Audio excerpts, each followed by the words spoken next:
Just as India was stepping up its economic offensive against China, it has inked a pact with an Argentine firm. The pact was signed mid of last year to jointly prospect lithium in the South American country that has the third largest reserves of the silver-white alkali metal. This is a crucial building block of the lithium-ion rechargeable batteries that power electric vehicles, laptops and mobile phones. The new company, Khaniji Bidesh Indian Limited Incorporated, with 3 other state-owned companies with a mandate to acquire strategic mineral assets like lithium and cobalt. India is heavily dependent on imports of these minerals. This move to ink sourcing pacts for lithium is seen as another salvo in the front against China. But India is seen as a late mover to enter the lithium chain because it is coming at the time when EVs are considered to be a sector ripe for disruption. Joining us live to decode this story further is Sanjay Agarwal, President, PhD Chamber of Commerce and Industry. We also have Sharmishta Ghosh, Director, BRICS Chamber of Commerce, joining us live. Professor Yamini Agarwal, economist, is also joining us live. Ambassador Deepak Vora, former Secretary, Ministry of External Affairs, is also joining us live on the panel. Yamini Agarwal, let me begin with you first. On this entire lithium issue, ma'am, how can we tap in to this international space, because lithium is certainly one of the elements of the future, isn't it? Well, if we look at the way the lithium is distributed, the important triangle to look at would be Chile, Bolivia, as well as Argentina, where 50% of the reserves are available, and they're available at a cheaper price. Also, this particular new company, which has been created by the 3 mining companies, which are the PSUs, can possibly look in for joint ventures to extract these lithium reserves. Presently, China dominates half of the lithium production in the world, and we do not want to be dependent upon China, and we are looking in for these particular countries, where specifically, if you look at Chile itself, it has about 8.6 tons of lithium, close to about 2.7 million tons in your Argentina, and close to about 60,000 tons in Portugal, and so forth. So if you look at the other means and objectives of looking at lithium itself, these countries can possibly provide lithium for the present moment. Besides, India has started looking for the silver metal itself in India, where we found about in one place near Karnataka about 14,000 tons of lithium, but that is not sufficient. So there needs to be more possibilities of a lookout how lithium can be extracted from India itself, and where it belongs in reserves, how we can go in for joint ventures to bring about more extraction of lithium at a cheaper price for electric vehicles, laptops, and other requirements that are there. And you also believe that this at the end of the day will come as a big blow for China, the fact that India has inked this pact with an Argentine firm, Professor Agarwal? Yes, because these countries which we are talking about, Chile, Bolivia, Argentina, or Portugal, are the countries which will be more than willing to have an economic pact with India for providing lithium. And since China controls half of it, the economic dependence of India towards lithium imports would automatically reduce. Also, it will tell China that we are not completely dependent upon it, because for all lithium imports presently, we are, looking at China. And the moment we shift our lookout for other countries or extract lithium from there, we'll be in a much better position to deal with the lithium imports as well as with China on all trade fronts. Okay, let me quickly go across to Sanjay Agarwal at this point. Sanjay Agarwal, it's a race for lithium now, which has erupted. India, of course, is being seen as a slightly late mover in this direction, but obviously we are moving in that direction after this pact has, of course, been inked, and also government has announced incentives for the electric vehicle sector. How do you really see, sir, this race for lithium? And do you believe India is a late mover, but we need to move fast in that direction to trump China? You see, India needs to have a very strong and serious strategy if we are to succeed in this race, as you term it. It's practically, the new battle for geopolitics in materials, in minerals. This thing which used to apply earlier to petroleum, for example, and all the countries' politics and policies used to center around it. I think that scenario is now coming around to these new metals, these new minerals which are needed for the ongoing, the new technology that is now coming in. China has never failed or never hesitated in using its muscle wherever it has any dominance. A very recent example is rare earths, in which China has 97% of the world's supply. And they simply banned Japan over a trade dispute. And I think all the Western nations together in the last 10 years have not been able to form a coherent strategy even now to counter that. That was probably because of the complacency brought about by the very easy trade flows and the worldwide supply chains, which now people are wary of. People are not very confident in terms of the reliability of China as a trade partner. And lithium again is coming to a situation where China has already tried to corner a good part of these lithium reserves by inking, roping in both Bolivia and Chile into this BRI, and Argentina is also in discussion with China on that border road initiative BRI. Luckily, we have been able to form at least one alliance in Argentina.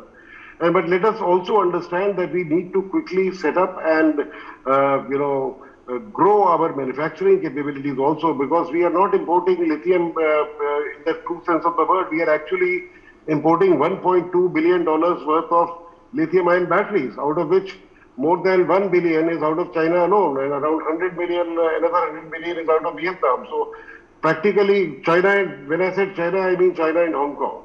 So China and Vietnam taken together are giving us 90% of our lithium-ion batteries.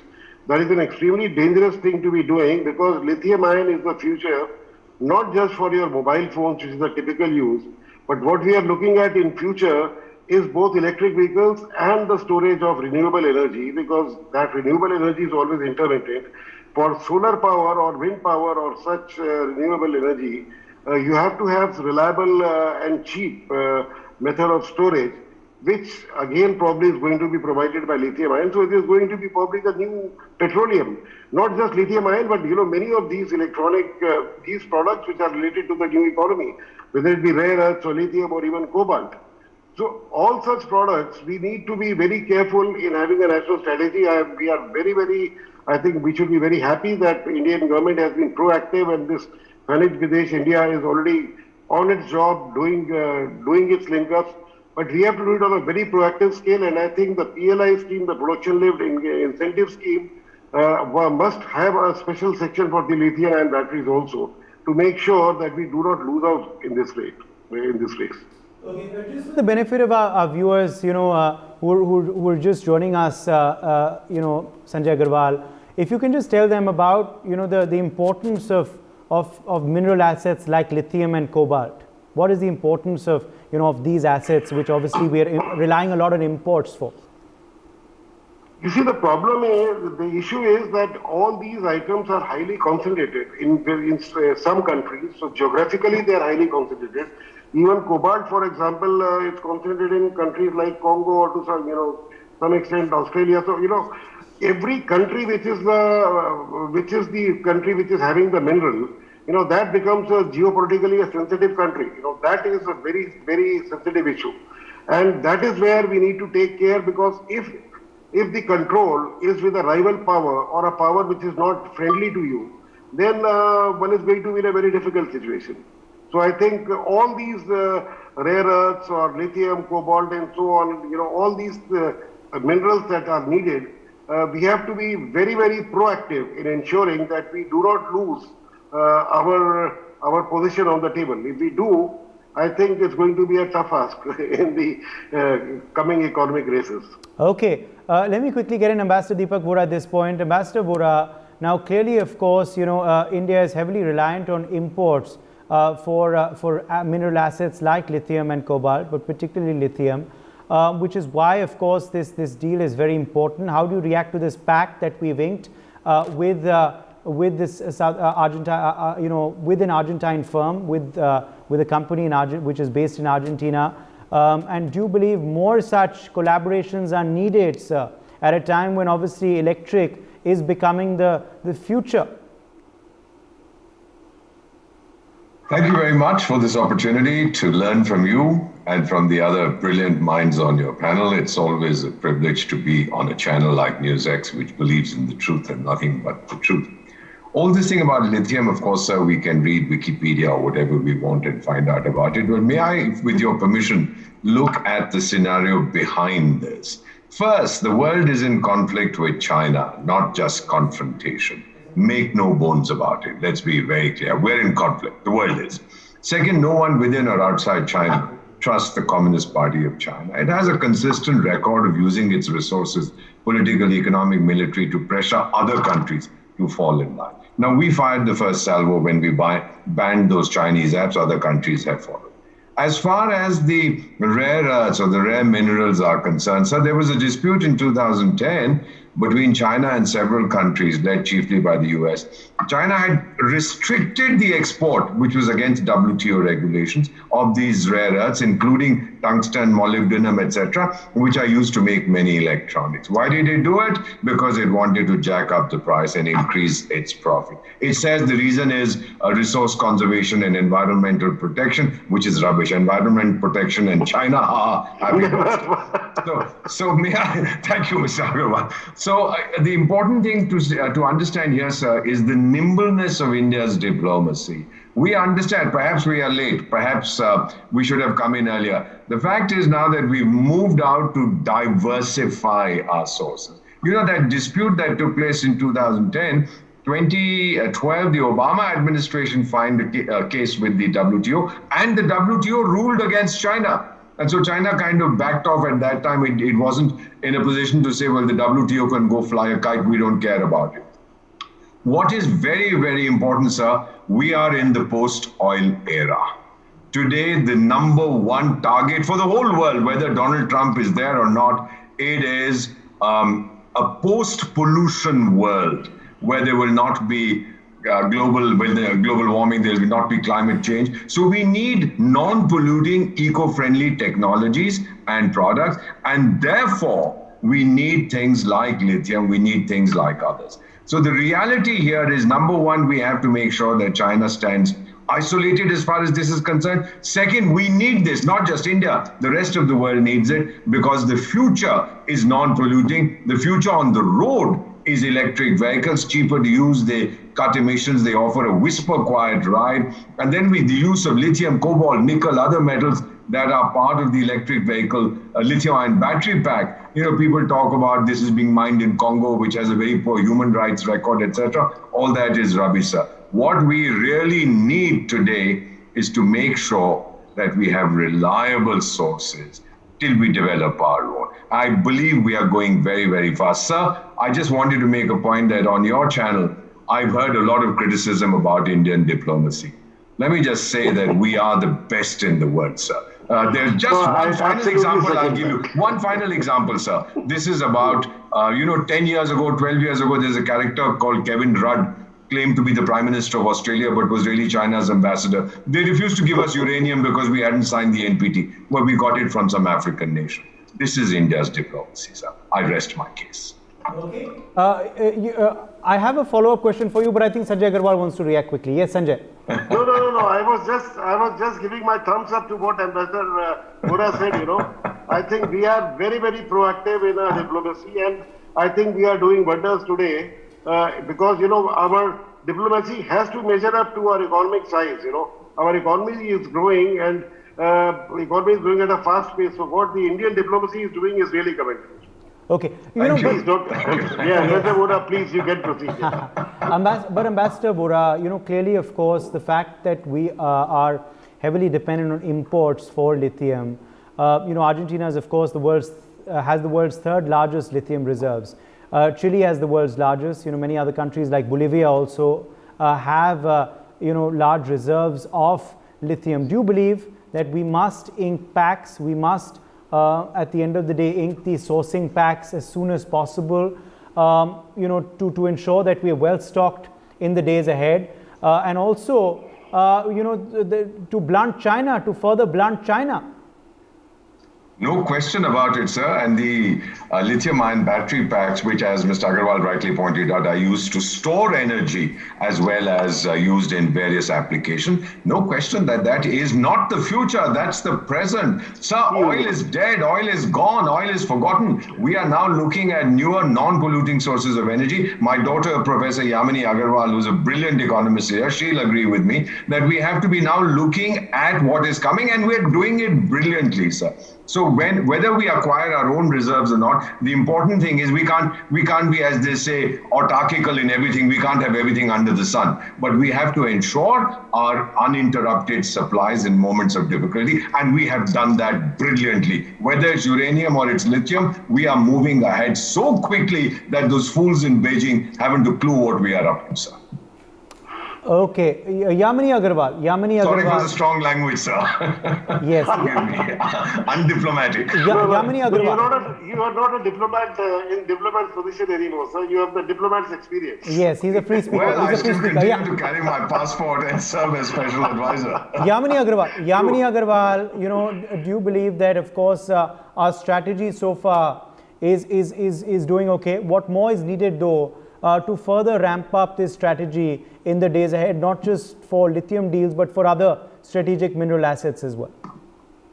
Well, there needs to be a plan laid out in terms of looking at which particular minerals are needed tomorrow, and extraction as well as looking for those particular reserves is an important aspect. Like we did discover lithium in India as well, so there are possibilities of lithium being discovered at other places. Similarly, as proposed, joint ventures with countries like the ones where the diplomats have been visiting us and the presidents or the others have been visiting us, we can come in pact with them for lithium extraction as well as manufacturing units being set up there. Also looking at mapping our own requirements, because we do see that electric vehicle requirement will gear up by 44% by 2024. Also your renewable energy like your solar cells or your requirements for your all digital equipments like mobile and laptops is gearing at a much faster pace. So looking at the particular demand, we need to map up our requirements which would be there and source them from the other nations which will give us at a cheaper rate, besides mapping our requirements or looking at the reserves in India itself. Excellent. Okay, yeah. Sanjay Agarwal, quickly coming back across to you at this point, in terms of electric vehicles now, sir, as I said earlier, the future is electric, but what more do we need to encourage their use in India? This sector is finally getting due attention from government and other private players, but what more still needs to be done? I think what needs to be, there is, the first thing that needs to be done is the realization or the, a broad consensus that what is required. So I think that is the biggest achievement. We as a nation are now broadly having a consensus that electric vehicles are going to be the way forward. And the only question is how and when. That when is going to depend a lot on the technology, the pace of development of technology, and of course the sourcing of the critical inputs like lithium, for example, which is going to be a crucial part of the extending the range of electric vehicles. So, there is not an issue, but of course there is one concern which automobile sector, which has a huge capacity and for which, one would have to be, that's part of technological obsolescence, as you call it. As electric vehicles replace your traditional petroleum, oil and diesel and petrol vehicles, of course there's going to be a huge changeover in the sort of mix, sort of ancillary industry that would exist. A lot of moving parts would be totally gone when the electric vehicle comes in. So all these changes are going to be pretty tectonic, because automobile sector in itself is one of the largest export segments of our country also. So I think, yes, the government I think they are hastening carefully, so you have to hasten but carefully, you can't do mistakes. So I think probably that is the right strategy. You have to be very careful. It's too big and important a sector to be, shoddily handled. But at the same time, you have to be very careful not to be late to join the party. Ambassador Vora, what needs to be done to fast track, to ramp up this strategy further?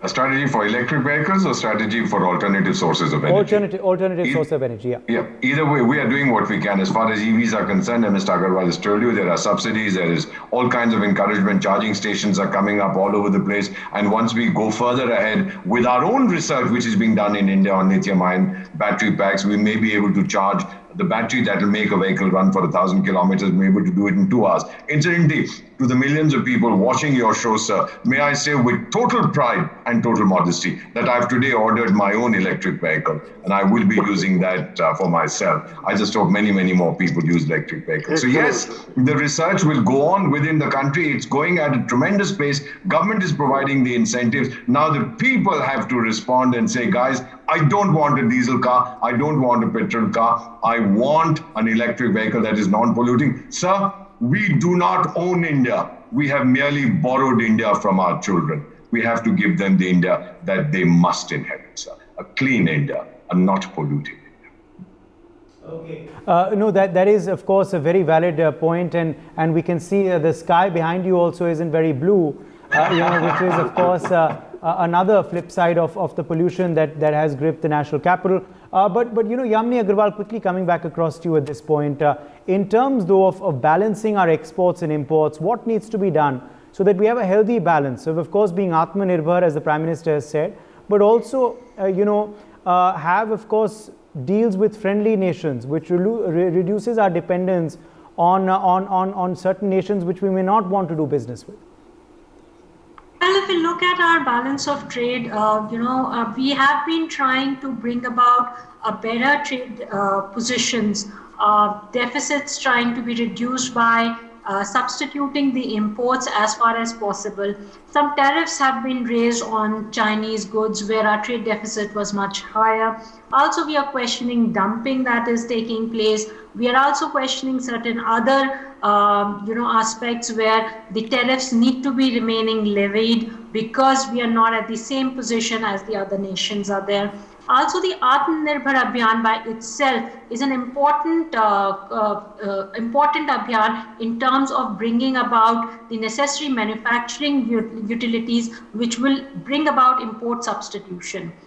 Also, if you look at the Make in India progress that has been taking place by rationalization of taxes, GST, as well as the overall jumping of the ease of doing business from 142 level in 2014 to 63rd level by making all requirements of power, infrastructure, electricity, water, and other requirements at a very lesser number of days, bringing about e-governance through single portals. These are all helping it.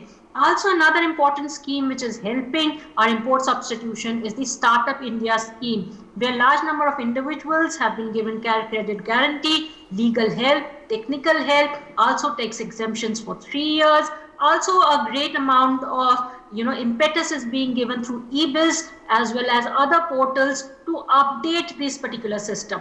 Also, to improve the trade balance, we have seen the agriculture reforms which are taking place in India, which create a greater potential for the agriculture to move out of its viciously low circle of the growth rate. So these are all the positive sides which we can look at the reform process, bringing about a change in the manner which will automatically impact the balance of trade and trade deficits not only with China but with all other economies, simultaneously with good diplomacy like improving relations with US on many fronts, both defense and others, and similarly with many other nations like Europe as well as Britain and so forth. Okay, Sanjay Agarwal, your take on, of course, what needs to be done to balance out our trade, to have the best balance of trade without being over dependent on exports, and of course continuing this Atmanirbhar Bharat push? I think Atmanirbhar Bharat is a very I would say, holistic approach that is being taken. You just can't take that as to be import substitution. It's import substitution maybe, or to reduce imports, probably is not the point. Point is we should not be dependent on any country, any nation. So Atmanirbhar means that we should not be dependent on any country. Unfortunately, we are currently landed into a situation in which we are quite dependent on, for example, China. So all that is being addressed, and I think that is the right approach. Point is, even again, balance of trade, as a person from the trade industry or as PSG chamber, I'm not too bothered if our balance of trade is slightly positive or negative. What I am really concerned about is the economy moving into the right direction. We have to reach our $5 trillion target, and we have to move on to become the third largest economy in the world. And all that is going to be feasible if we now focus on building our infrastructure. And that infrastructure, we have already decided on December 2019, our finance minister announced that 111 lakh crore scheme called for National Investment Plan, Infrastructure Investment Plan. That is going to be 111 lakh crores, which we are supposed to spend in 5 years. Unfortunately, there has been a setback because of COVID, but then the funds were also not clearly visible as to where they are going to come from. The assumption on the National Infrastructure Investment Plan earlier was that roughly 35%, one-third each would be contributed by projects from the central government, state government, and the private sector.